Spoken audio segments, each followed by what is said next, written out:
Depression is now more common than ever before, and the need for effective treatment has never been higher. And I'm going to share with you now the 5 most important problems you need to know about taking antidepressants. Before we dive in, a big thanks to our sponsor, Marpa Minds, a network of next-generation mental health clinics offering ketamine and Spravato treatments for depression. Go to marpaminds.com for more info. First, let's start by acknowledging how common depression is nowadays. The World Health Organization calculates that depression is the leading cause of ill health and disability worldwide. According to the National Institute of Mental Health, 8% of adult Americans are depressed right now, and around 29% of adults are diagnosed with depression at some point in their lives. The CDC calculated that adult depression increased by 55% between 2014 and 2023. Standard first-line treatment for depression is still antidepressants. These are simply not good enough anymore for everybody. Antidepressants truly are a valid tool in our clinical toolbox. They work sometimes for some people, but for most people, they're not effective. Antidepressants take a long time to start working, typically 2 to 4 weeks to see the first glimpses, and then another 2 to 6 weeks before any meaningful impacts on reducing or resolving depression. But in reality, most people wait a month or 2 and nothing happens. Their depression hasn't improved, or sometimes they actually feel worse. So these people then have to spend another month or 2 waiting to see if their next type of antidepressant prescription does work. So this wastes so much time when all you want to do is feel better and get your life back to normal. The second huge problem with antidepressants is they just don't work. At least they don't work for most people that take them. In 2006, the National Institute of Mental Health published the famous STAR-D trial, and that stands for Sequenced Treatment Alternatives to Relieve Depression. This study gathered data from 4,000 real people who were using antidepressants in a standard outpatient setting. The results concluded that only 1 in 3 patients got better after trying the first antidepressant, and then after trying the second antidepressant, only 25% of the remaining patients had relief from their depressive symptoms. After trying a third and fourth type of antidepressant, only a further 20% of people actually went into remission. In the 1950s, before computers and MRI brain scans, doctors developed a theory of depression that became known as the monoamine oxidase inhibitor theory, MAOI. This theory believed and suggested that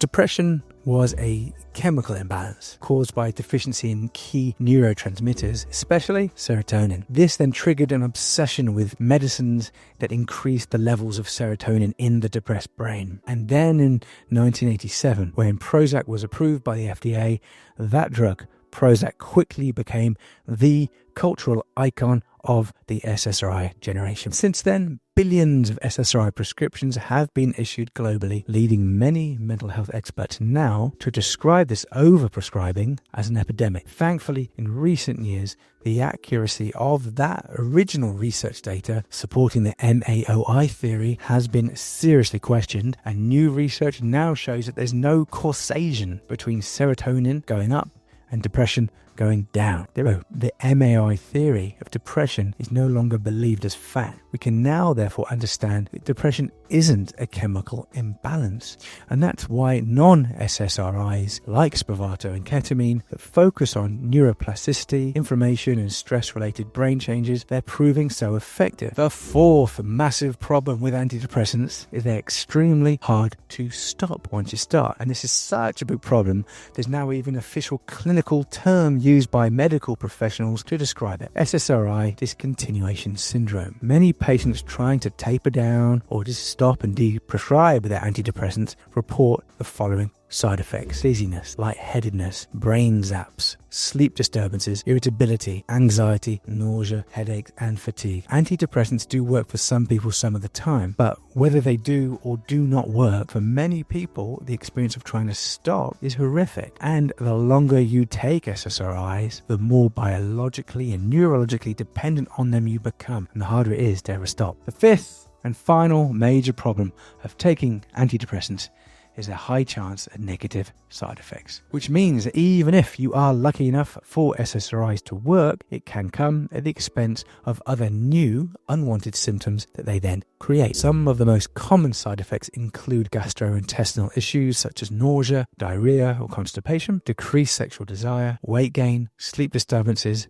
and more. One particularly common side effect to draw attention to now, people feeling blah. Neither happy nor sad, simply getting by at a low level of just good enough. Again, this is because SSRIs are not meant to heal depression. They simply suppress the symptoms by reducing your emotional range so that you don't feel anything at all. So here's the good news. We now have effective alternatives that don't have all the problems and side effects of antidepressant. One new option for treating certain kinds of depression is Spravato, also called as Ketamine. It's what we specialize in here at Marpa Minds. And Spravato isn't a daily pill that you get dependent on. It's a nasal spray administered in a clinic. Spravato is FDA approved for depression and has a low side effect profile. It doesn't blunt your emotions either, as it's not focused on pumping more serotonin through your brain. Spravato resolves depression at the source by targeting the entire brain network as a whole system, working primarily on the largest neurotransmitter, glutamate, plus on the protein BDNF, brain-derived neurotrophic factor, and overall having a really potent effect on neuroplasticity, reconnecting different areas of the brain so they can communicate better together and create more efficient pathways for thinking, feeling, and just taking positive action in life. Also, I'd love you to join our conversation here. So please like the video, subscribe to the channel, and let us know your thoughts in the comments below. Thanks again for watching, and thanks to our sponsor, Marpa Minds, a network of next-generation mental health clinics offering Spravato and Ketamine treatment for depression. Go to marpaminds.com for more information. This media production is for informational purposes only and is not a substitute for professional, medical, mental health, or legal advice. If you need support, please consult a qualified professional, and we do not encourage or condone illegal activities. Please educate yourself on the laws in your region and consult a medical professional before making any health-related decisions.